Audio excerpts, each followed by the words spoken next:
दिल्ली सरकार का है या फिर आप लोगों का? देखिए ऐसा कुछ नहीं है, मतलब ये मिलजुल के किया जा रहा है।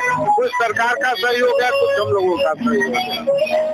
लेकिन यहाँ पे जैसे आयोजन पे लिखा हुआ है कि मैथिली भोजपुरी अकादमी द्वारा जो है यहाँ पे जो आयोजन का पूरा लिखा है। ये सिर्फ सांस्कृतिक कार्यक्रम के लिए है, जो मैथिली भोजपुरी अकेडमी जो है हमें कलाकार प्रोवाइड करवाए हैं, बस और कुछ नहीं। और बाकी लाइट साउंड जो है संस्था अपनी तरफ से की हुई है।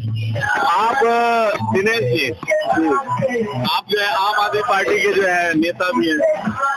नेता नहीं, मैं तो सबका सेवक। सेवक नहीं, नेता ही कहना चाहिए, क्योंकि सेवक के नाम पे तो प्रधानमंत्री भी बैठे हैं सीट पे। कहना करना तो लोग फर्क है। हम तो आप जिस टाइम बुलाओ आपकी सेवा में खड़ा है।